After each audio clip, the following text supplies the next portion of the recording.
Welcome everybody to the Highlight Podcast. Highlight in the building. Yes. I have a great friend with me here today. Yes. LaRoche. I've met Life back when I first started the magazine. He was in the very first edition of the magazine, one of the very first shoots of the magazine. Wow. So And that was a dope shoot too. yeah, man, a dope we got to recreate that. We got all the gadgets now. Yeah.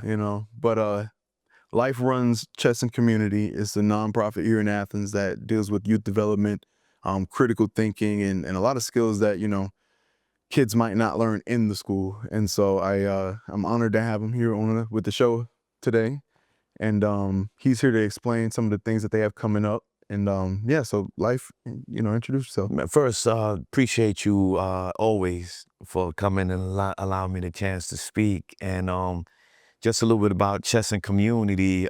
Chess and Community's organization, we founded in Athens, I would say when I came here as a student in '99. Wow.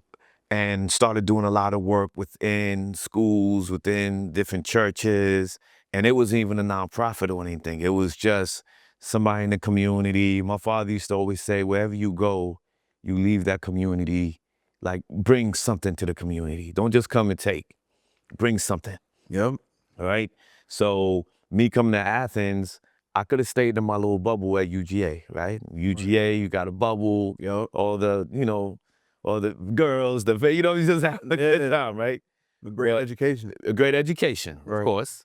But a greater part of me was I was part of an organization we started called Dreaded Minds. And it wasn't because everybody had dreads. Oh yeah. It was because it was about, intellect, like how do we bring University of Georgia with the students together? So that was kind of a lot of my upbringing. Started doing a lot of work in the juvenile systems, in adult correctional facilities. A lot of my focus was about, how do you make systems better? How do you make communities better? And where I started in the juvenile system, it was like, I started in an adult facility first, adult correction. Yeah. And it was a place that they processed a lot of the guys that were coming in that were about to be shipped to prisons all over the country and down in Jackson County. Yeah. Right. And that within itself was crazy, right? But from there, I was like, I need to catch them before they go in. And that's why I went to the juvenile. And going there, I saw that it was a need it was like a revolving door. A lot of kids that just kept running through. There were kids that got in trouble, run away, fights, stuff that young people go through.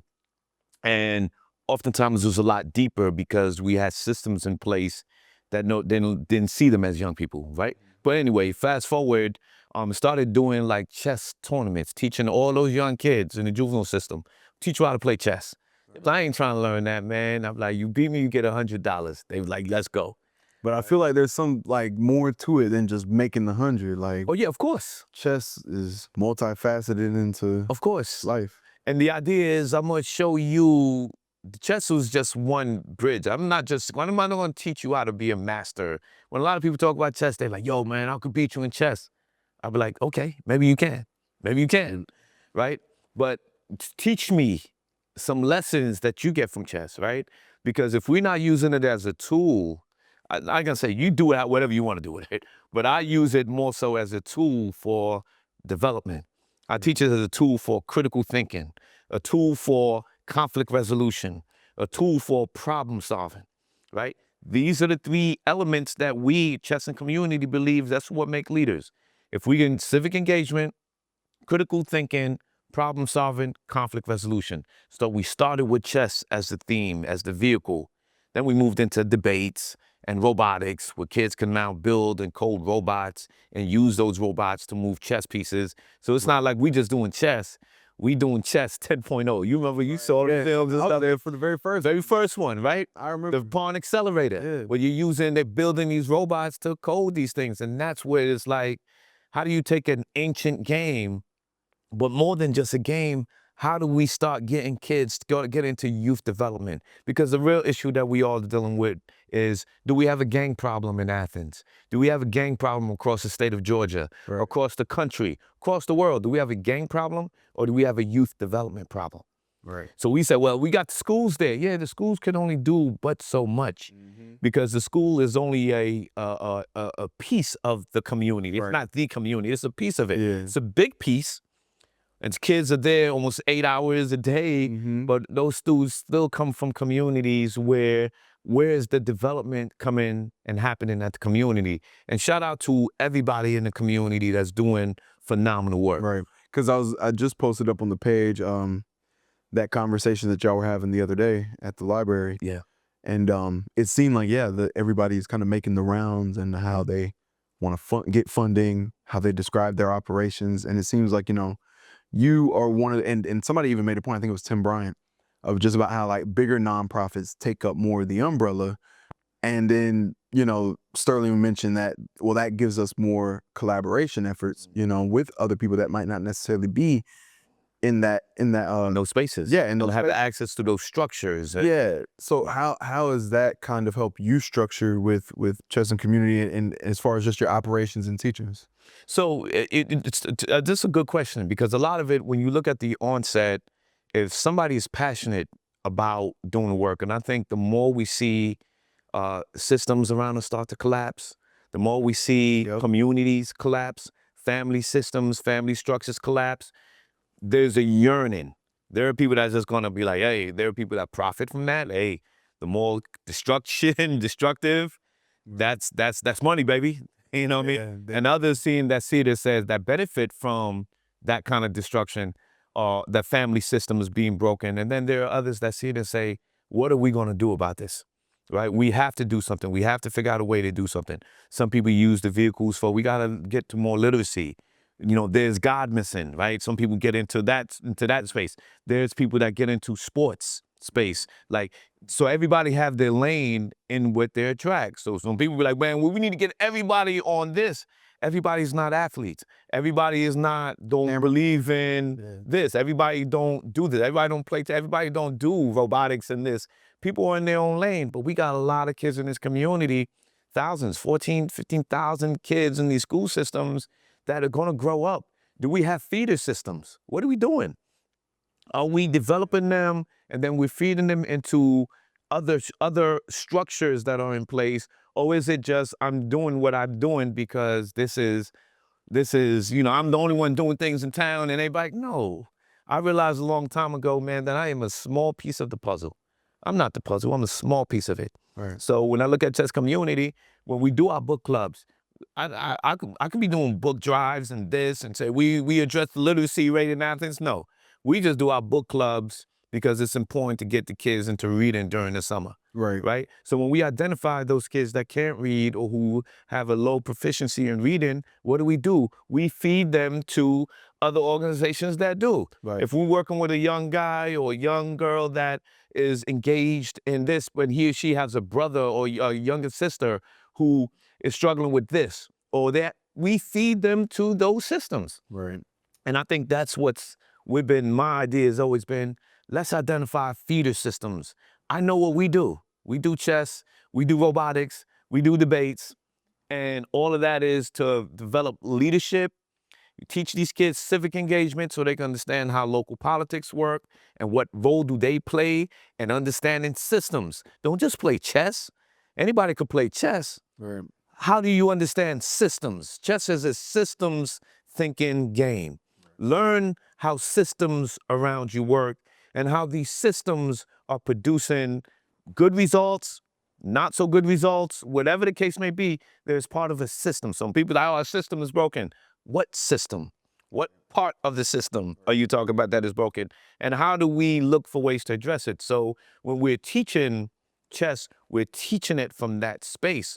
So to do it, you have to collaborate with the Boys and Girls Club. You have to collaborate with the Chamber of Commerce. You have to collaborate with the Athens Police Department. You have to collaborate with the sheriff, with the school district, with all these different nonprofits as well as for-profit entities. I was about to say, because it's an ecosystem. It's an ecosystem.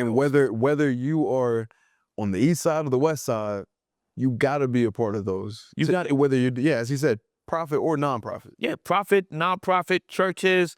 Everybody has a role to play on this space. Right. But when we all are looking at it like this is what I'm doing and I ain't rocking with nobody and me and I'm competing with you, just put that. I am not competing with anyone in town. Right. If anyone wants to start a chess on it, I would teach you how to do it. Right. Why? Because we need more Right. of people teaching it. We can't help. We can reach Right. all of the kids and teach it Right. and teaching. Well, why are you doing robotics if they really got robotics in school? How many kids, when you go into these school robotic programs, how many kids from our east side and are joining those clubs? To those class, yeah. Or make it to those clubs? Yeah. Or how many of them are making it to the debate clubs? Right. How many of us? We don't see it. In fact, we don't even see that. I don't even know it exists in the school. I just go to school, come out, come be. Not saying that it don't. A lot of people, there's some that do. Right. But how many of us? So from the community side, what can I do to get more kids interested in STEM, into learning how to code, into learning how to, especially with all the manufacturers, robotics, and everything is changing. Artificial intelligence, everything is changing. How are we being prepared for that? Right. And if we're not being prepared for that, who's preparing? Well, the schools the school can only do so much if the child come home and the parent or the grandparent, if there's a 3-generation home, don't know any of things. Yeah. Then it's sort of like the blind lead the blind in that sense. Not saying that grandmas and parents saying everybody is doing the best part they can. And it takes an entire village. So it takes people who understand what to do in these areas and to try to do their part in making it happen. Right. So this is what I saw. It says, okay, I can teach them chess, but people look at chess as like, man, I don't play chess. That's for, people look at chess like, man, I don't do chess. Chess is for, for nerds and it's like, nah, you can play. So I'm teach you how to play.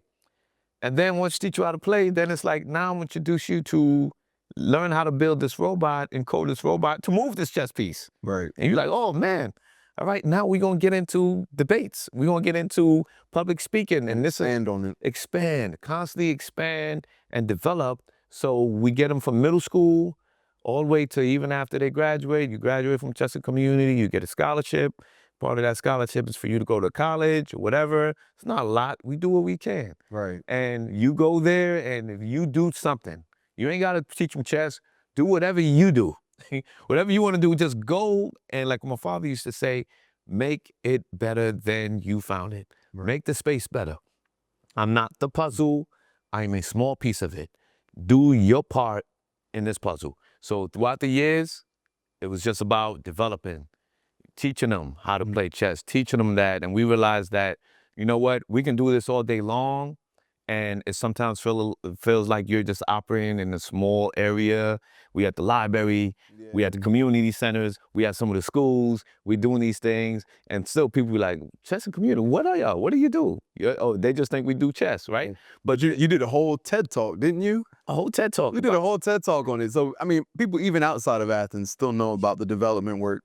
I mean, outside of Athens, I mean, we got a collaboration. We collaborated with an organization, Chess and Slums in Nigeria. Yeah. We took the kids from Athens to Ethiopia, did some work out there. Right. South Africa, Costa Rica. Yeah. You talk about Dominican Republic.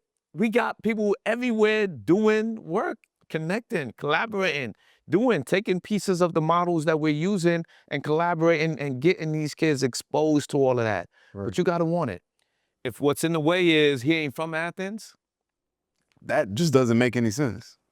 Yeah. it's a lot that doesn't make sense, but it just keeps going, right? Somebody that's not from Athens could still need the same help as somebody from Athens. And I had to tell somebody, he was like, man, but you from, and I say, yo, there are some people from Athens that's in New York making some major moves happen. Yeah. When I'm saying, oh man, you ain't from New York, man, so you ain't from, that is a small mindset that we're trying to break, because if we continue to live in that small space, the world will continue to lap around us. Yep. And that's what's happening. Yep. So the idea is, look, get right or get left, right? Like, what are we doing? Right. Are we going to start looking at what's happening, or are we going to take it to another level? I digress. What we realized is that in 2012, we started our first conference.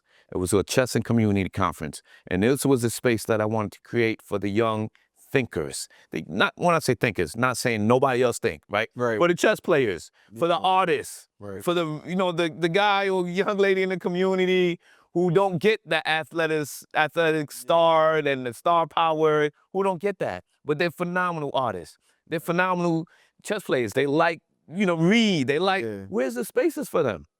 Right. Where's the spaces for those people? It's not many. Right? And they don't even feel like it's not welcome. It's like, oh, you nerd, and times has changed because I think people have changed a little bit, but I wanted to create a space where people can just come and show off that they know how to play chess, and we created a space where we put money on the table and the kids began to compete for chess. Yeah, that's a quick game my interest. When I was a kid, we used to have this game called Aggravation. My pops would put $20 on the table. We would all play, roll the dice, and it would engage us in that. So yeah, let me ask you this. So you started in 2011. 2012. Or 2012, okay, sorry.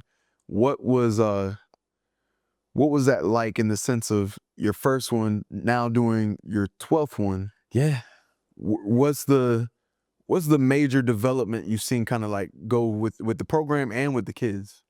You grow, right? You grow because who I am today is not the same person I was in 2012, right? I was a completely different person.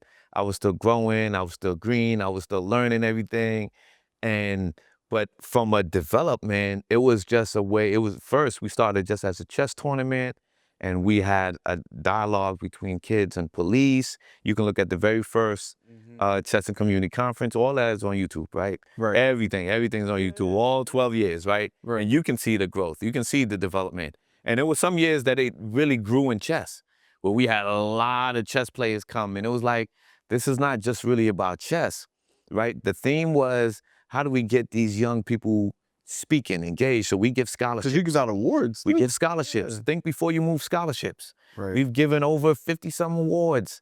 And the Think Before You Move, we've given over 51 scholarships for Think Before You Move, where kids get money to go and speak. And they would talk about issues that they saw that existed.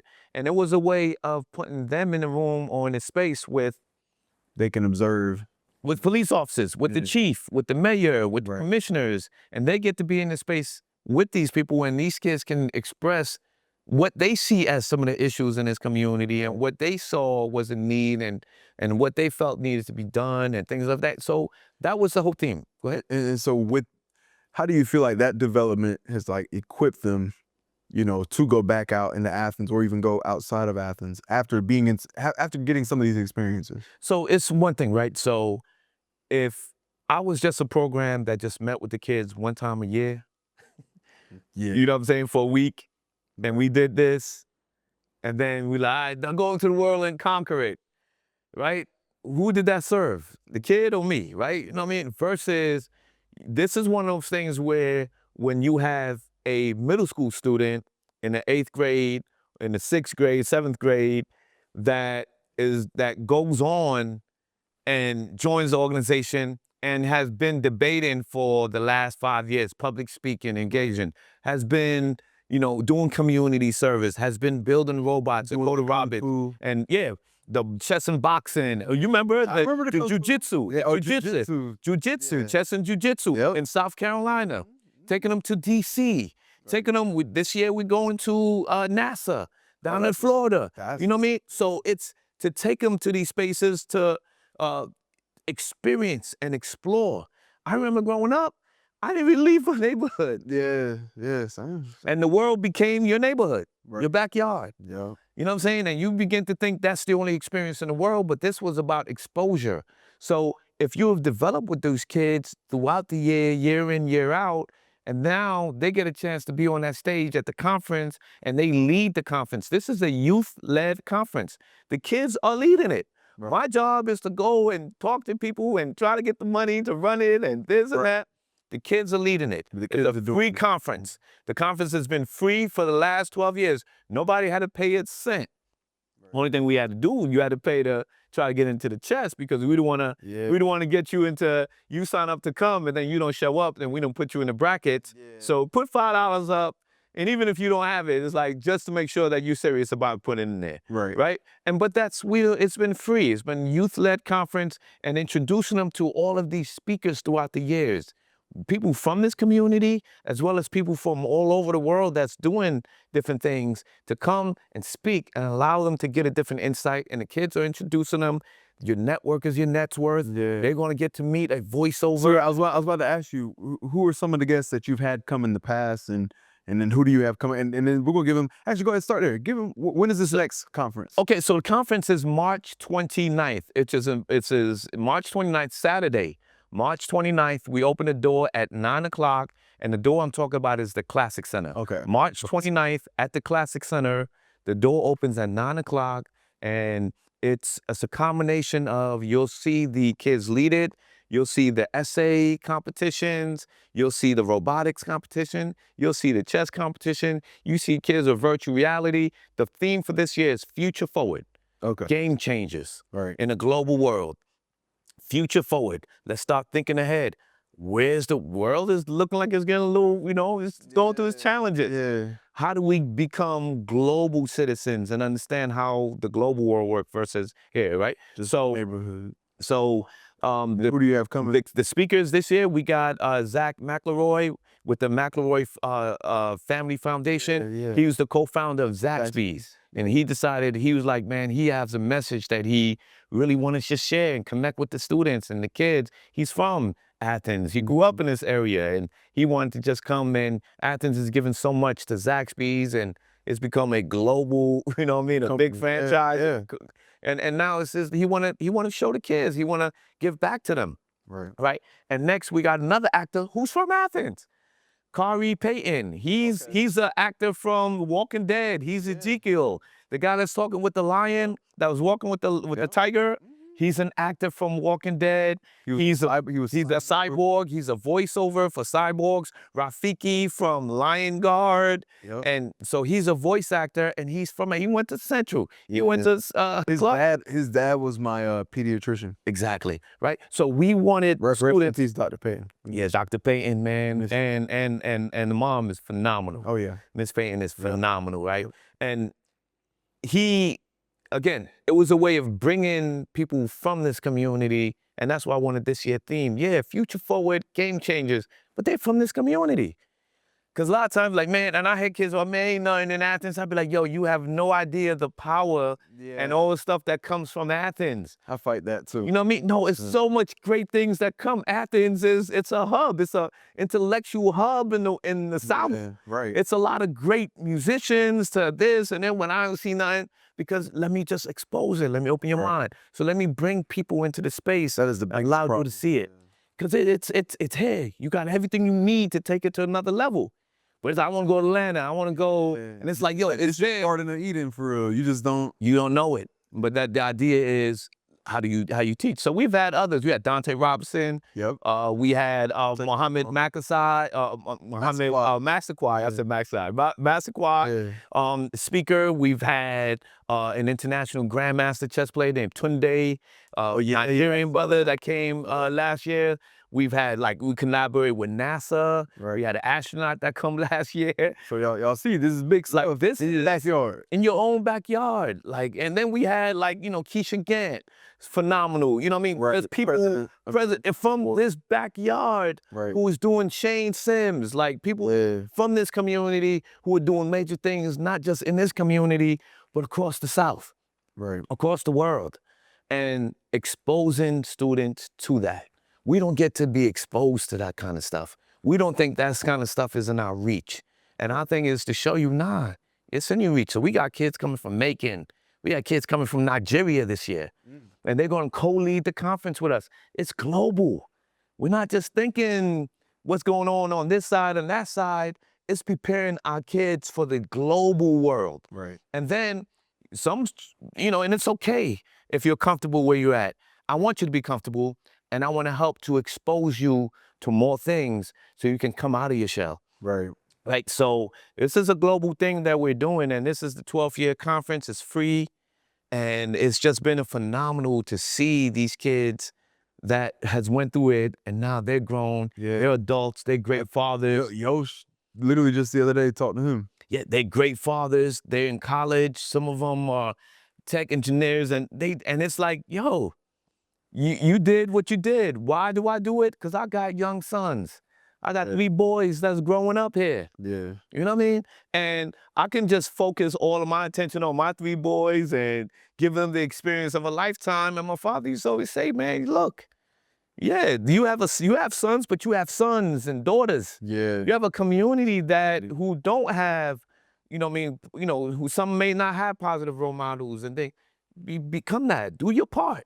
Right. So I'm like, look, my son gonna get up there like every other son. I could have got my son into the program early. Nah, you 11, now you can get into the program, and now you gotta go up and you gotta go through the same thing. He's nervous, this is part of the process, right? And this is what we do, man. We do what we do because it needs to be done. Right. It needs to be done. Do you feel like there's a space where, like, I guess the hard stops? You know, like, what do you see the kids having problems with when they're coming through there? Like, as you said, I know you said your son stumbled, but what are some of the other things you've seen that kind of put the spotlight on this is the issue?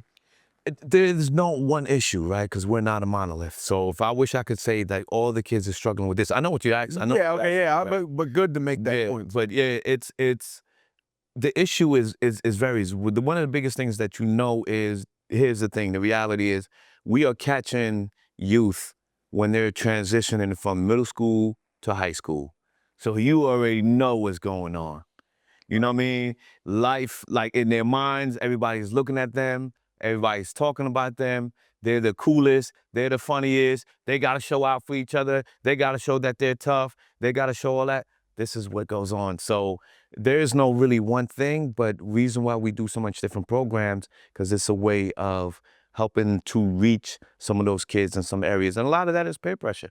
We have to develop we've developed a positive peer pressure, a peer environment, and where sometimes we still get kids who we want to fight, who don't. This is normal. Yeah. And this is where the mentorship and everything is. Conflict resolution. Why do you do this? Right. When you step out, who you represent? Your family, yourself, us, your community. You know what I mean? What happened if your grandpa walked to the school and he's sagging all the way to the floor? I'll be embarrassed, but it's okay for you to do it? Yeah, but I'm young. So it's like just having them to see and understand real things. Okay, so let's start there. Because I know Shane, yeah, he does what is it, People Living in Recovery. People Living in Recovery. And so what was that collaboration like with you and him getting started up? Yeah, so for number one, shout out to my brother Shane. He does some phenomenal work. I remember when the brother came home and, saying that he was focused. Because there's a lot of guys, when it's time to do community service and they like, yo, I got a call coming up, life, can I do some community service? And yada, yada, yada. And some are sincere and others just really trying to get just to, to appease the papers right now. Right. But, and then there are others that come through who are sincere about, we got to make some changes, right? And I think he was one of those brothers. So when he came home, he just started making some good things happen. And he reached out and was like, yo, life, he got a thing called purpose over passion? Forget, passion over purpose over passion. I'm doing it injustice. So, but where he talks to a lot of the brothers and sisters and stuff that are incarcerated, and he wanted me to, he's like, yo, life, you know what I mean? Those people inside, man, they need this. They need what you got. And parents used to say that. They used to be like, why do my kid have to get in trouble? Like, it's not until the kids get in trouble at DJJ, they're like, man, you need to check out Chess and Community. And then they come learn and be like, wow, I didn't know this was here. I don't know what else to do. I've been on the radio 1,000 times. Yeah. I've been in newspapers. Right. I've been on social media. So much media coverage of this. I don't know what else to do, right? But that's a reality. A lot of people, because you're not in my algorithm. Yeah, right. You're not in my reality. Yeah. Now, if we was like, yo, Chester Community was a strip pole, dancing, we probably got it. Yeah, right. Oh, right. Yeah. Probably got it. But that's just the reality of where we at, right? Right. So people aren't really paying too much. People ain't really paying attention, but until it affects them. Until it affects them, right? So Me coming in there with Shane was it was always a beautiful thing because as a kid, not as a kid, when I was younger, I used to go to DJJ into the juvenile systems, and I would teach the kids debate and chess. We would have debates, and this is in our YDCs, Regional Youth Detention Centers, and the YDCs. And I used to go to adult facilities in Atlanta, the feds, and I used to do poetry and do all kinds of stuff to always trying to show a lot of people inside that you still got power. Right. You know what I'm saying? You ain't away. You still got power. You know, learn the language every year, learn something like, you know. So when Shane brought it back to my attention, he was like, I'm doing this stuff at the prisons, man. He was at the jails. So I really want you to come and be a part of this. And I mean, it was very moving. And I gotta, you know, we do something called your next move. And it was a way of, we used chess and a lot of the debates and real talk, like real dialogues for a lot of those guys that are incarcerated, and do it every Monday. And it just engages them and allows them to see that when you come home, you got things to do. So I'm in there teaching them about speed loss. Yeah. I'm in there teaching them about what district you live in, who's your commissioner, who's there. Like, Right. man, I don't know none of that stuff. And that's the reality of us. We are in such a mode that we don't realize that it's on the highest level is chess being played. Right. So I'm in there playing chess with them, but also a way to teach them about how systems around them work. And it got some couple cats in there. I got taken out by a young cat in there. Took him out. He took me out. Like, you know, but it's an engagement. It's not an ego. You know, I can beat me. It's more of, what do we learn from each other? So we go in there and we have these really serious builds and talks. And you realize that a lot of them, they've been missing from this community, and they have a role to play in this community. And this is what I always try to just share with them. So that's one of the work that we do, man. It's a lot of other, you know, work from Macon and, you know, me in Atlanta, working with the city to help with, you know, with. Then talk about that. How did you kind of get into the Atlanta scene with because a lot of people in Atlanta, I know, they want to start a nonprofit or they want to do something in that space. And so just tell me what it was like. You know, you leave Athens, you're going to Atlanta, or not leave, but you're expanding. Sorry. How did you go about breaking into Atlanta and getting that kind of collaboration with the city? I think a lot of the stuff that we hear is, and I always tell people, do the work. Yeah. Do the work. Right? A lot of times it's because, I'm gonna tell you something. People be like, man, I wish we had a big budget and this and that. You see us on billboards and this and that. Man, we are hustling. Right. It's great, you know what I mean? It's grind. Yeah. It's grind time. But when you do the work, your work precedes you. When you do the work, it's like people from all over the world is reaching out like, yo, we got 37 cities and across the world that wants to bring our work there. Right. And here we are in Athens, and you know what I mean? The cats, and this is headquarters. Right. Right?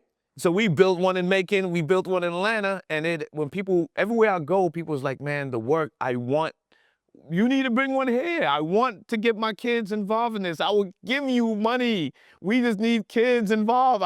We have nothing for our kids to do. Right. And I'm like, there are tons of, because I don't like to come into spaces like, this is what I do. I'm like, nah, there's tons of organizations in Atlanta that teaches chess. Man, holla at some of them. They out here doing the work. Right. Then but I like the chess and the robots. There's other organizations that do STEM, but there's like your approach of using chess with robotics and the debates. Like, we want this here, and it was through the work that they've reached out. It was like, yo, look, we would love for you to, you know, with the violence that we see, we want to get some of these students involved in a lot of these during the summers, and the city of Atlanta reached out, and we put a collaboration, we put something in place. And what we've been doing in Athens for the last 10, 12 years, Kids versus Police and chess, and now we're doing that in Atlanta as well. Right. Right? And it's like, it's appreciation because they recognize what it is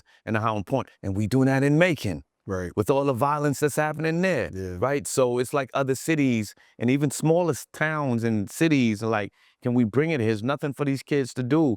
We would love to collaborate and work with you and your organization. And I feel like it helps. It helps give like kids in Athens because like I think that was one thing for me. Like my dad lived in Buford, so I would go to Gwinnett, and I'd be there. I'd see the kids up there.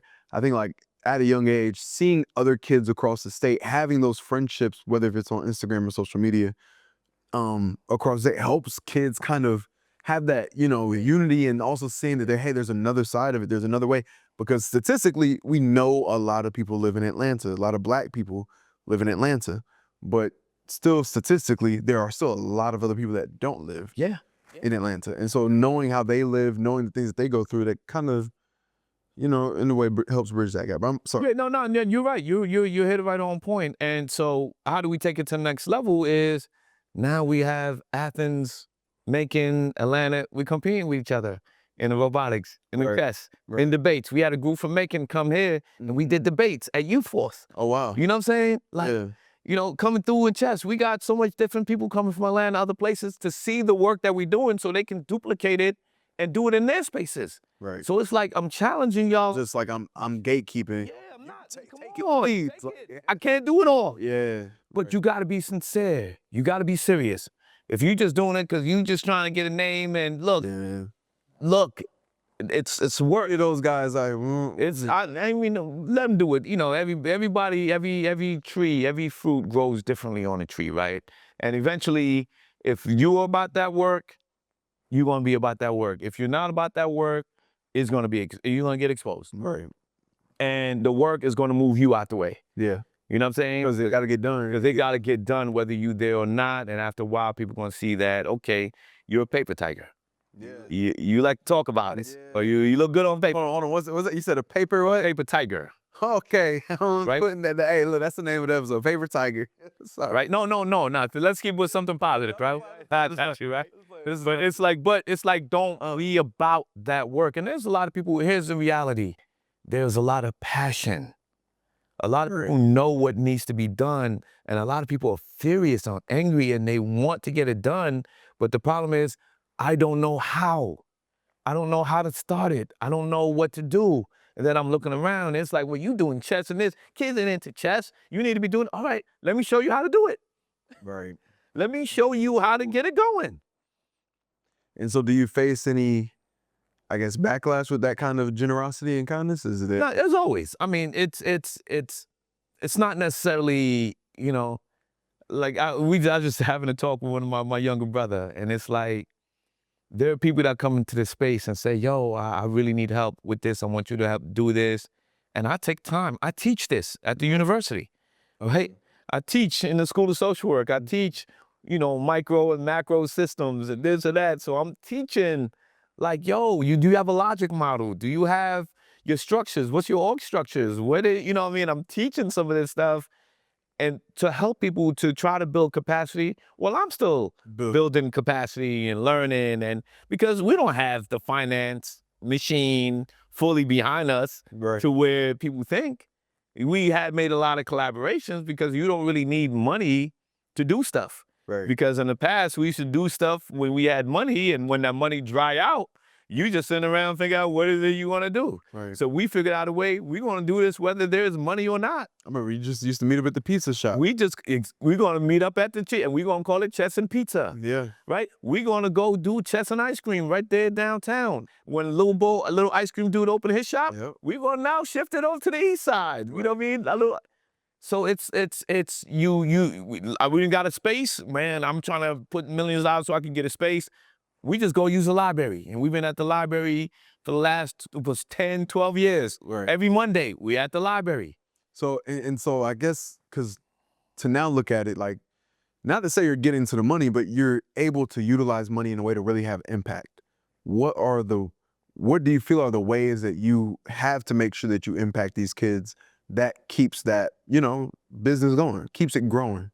When you say, like, how do you get to the resources? Well, not how do you get to the resources, but how do you make sure that you're doing your job, and that's kind of, that the nonprofit is making an impact on the kids. Yeah.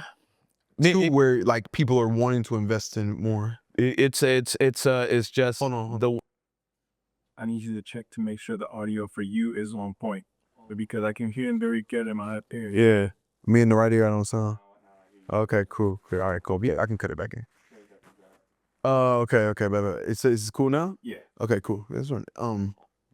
So you said, how do we make sure that we manage? So a lot of times when people think of nonprofit, they look at it as we just an organization that's sitting around begging for money. Right. Like, I have a full-time job, Yeah. and everybody that work for us have a full-time job. Right. So we got to, of course, we find stipends, find ways to get people employed and do different things. So this is not paying my rent, right? You know what I'm saying? Not taking the money for the kids. Yeah, it's using that, me. you know, so, but you got to have a team. You got to have a structure. Right. And this is the importance of having org structure. We have a program director who's from Athens. She went to CETA, and now she's here and she's able to connect with and help us to get into spaces we maybe wasn't able to get into. We have a grant writer. We have these different people that we have to put in place and find resources to do so. So the conference serves as our way to bring in those resources. How? We can get a sponsor, become a sponsor for the conference. And if we get enough sponsors, that helps to support at least, 40% of the operation of what we need to function and fuel and move and this and that. But I've still got to fundraise. I still got to figure out ways to get foundation grants. We can get more robots. We can move it into a for-profit model and just say, look, from now on, we done. We just going to have Chesson Communities available for anybody that can afford it. And it's going to cost you $2,500 a month, a year for you to be in this organization. Yeah. And just focus on people that have money. But man, sure, we could do that, right? Yeah, but does that really equate to growth? Does it equate to impact? Because the problem... It doesn't, and that's the point that we're trying to make. It doesn't. So from our side, we have to figure out a way to continue to bring the resources, which means that we have to identify a developmental director. We have to find out that person that can really go out and hunt and get those resources while the next board of the wing is doing what they need to do to manage what's going on the ground, making sure that the parents know the emails that are going out. This is where we meet every Saturday at Youth Force. Come on in. We got to feed them. We got chest and pizza. All this stuff got to manage and move, right? But the impact is, as the students, when we know these kids are graduating, and then these kids are coming back during the summer, and they're running the book clubs. They're running the debate, and the little money we get here, some CDBG money or some ARPA money or whatever, to make sure that you got resources now so that y'all can run these programs. We employ some of these kids. We can't give you a full salary or part-time salary, right? But I could put a couple of $100s in your pockets, you know what I'm saying? Right. Over the summer for you to come and teach the book club. Right. Run the book club, for you to teach the kids chess, to run the robotics. And this is how we try to do it, man. Just to keep it in that space. However, now we're looking, because it's growing so fast, and anybody that is paying attention know that the World Cup is coming to Georgia next year. Yeah. So what we're planning for the World Cup, can't talk about that yet. I mean, you can share, but we're planning something major with those robots that we're building. Yeah. We're going to be converting those robots into where these robots are going to be playing soccer. Oh man. And that's going to be right here in Athens. Right. Right. So again, we can go to Atlanta. Atlanta's asking us like, yo, bring that to Atlanta. Yeah. We probably still will, because all the Fortune 500 companies are there. Right. But bring it to Athens. Bring Atlanta to Athens. Right. A lot of the times they're down for that. Yeah. So there's a lot that we have, but it's like having a vision. Without a vision, the people will perish, right? So what do you want to do? How do you want to do it? What do you see is happening? Artificial intelligence is here. How many of us are aware? How many of us know how to utilize and work these prompts? How many of us understand all these new technology and systems that are here that AI can run? Well, for a lot of parents, and let's start teaching the kids, because at some point, the kids can teach others, right? And that's the whole idea. It's like just being aware, knowing where the world is going, preparing our young people for where the direction is going. Okay. Right? So we're doing a lot of great things, and but yet it's still a lot of work. Right. Right. Still got 3 kids I got to run home to after we finish, right? You know what I mean? So yeah, man. I want to, I guess, we'll get to the end, and you'll be back for more. But your vision has kind of come to light with this, with chess and community and the conference. What is your vision moving forward? As far as I know, you just kind of did a big spill of that, but specifically speaking, like, what are ways that people can come help now? Like, we've given you guys a general overview, but now there's time to give you some, tangibles of how you can support what they're doing and really get in the bed in the sense of working with this to help address these issues. What do you feel like that vision is, and how can people get, in touch with you to collab? All right, so I appreciate that. And I think that's a really, great way to put at it.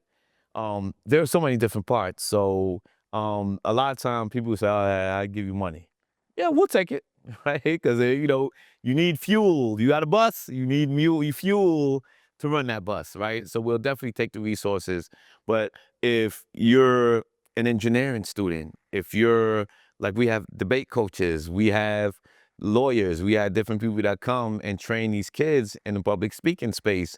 We working with some young policymakers that are writing policies and working with them to help these students learn to write speeches and learn about civic engagement. And so we ask people, whatever your skill is, if one, it's not just a thing where we can just come in, come and just, come and we just use you for whatever. No, it's what is it that you want to also gain that you could come to this space. Right. So right now we are moving chess and community into a national, international sort of organization. Right. Right. So which means if you have ideas of systems and business and this and that, you want to get on a board, we need that. You want to get into advisory positions, we need that. You know what I'm saying? So at all levels, we need people based on whatever it is that they can do. So And let me ask you this, just to kind of give them some insight. What do they get from that? I mean, and that's just I hate to make it so broad or black and white, but like it describe the richness of doing these kind of things. it's almost to the point where you really sometimes don't know what a person wants, right? Right. So if a person may say, I just need to come here because I need community service hours. Yeah. This is part of my organization, my fraternity, or my whatever, and we need community service hours. That's what you want, come get it, right? Right. Some people might say, I actually need some dollars. So I need you to figure out a way to keep, put some money in my pocket so I could do this. And if they have the skills that we see we need, we'll try to work out some type of agreement and stuff in that nature. And then there are others that come through and say, I just really want to see the impact when I'm able to come and see these kids engage and they feel a sense of enrichment. They feel a sense of connection from that. But what you get is connection. You get the ability to really see and connect with the kids, connect with real people, see what's happening in real time on the ground, and not just, what everything looks like on Instagram, right? You get to actually get some of those hands-on experiences that a lot of people kind of yearn for. You know what I mean? You get to see a different perspective of youth, a different perspective of our community. That's how they say it on the news. Yeah, because sometimes you just have one perspective of the community, this and this and this, but then it's like, yeah, but look, oh yeah, you think this kid, all right, go play chess with him. This kid can out debate you. This kid can do robotics. And it's like, wow, and it becomes not him versus you, but you have the skill set in finance that you can teach them when it's time for budgeting. We bring people, okay, now let's get into the schools. Let's get into financial literacy. I run a bank. I got skills. I'm a business owner. I have this. It's not just can your business give us some money, but can we also run it chess? Do something at your place. at your place. You know what I mean? Can we? You know what I mean? So it's a symbiotic. Okay. And I hope to create that symbiotic. And sometimes it's not always the case, but I do the best I can to try to create that symbiotic relationship. And it's easy. Just go to chessandcommunity.org. Okay. chessandcommunity.org, and you'll see all of the work that we do. I should have everything there. You're going to come to the conference.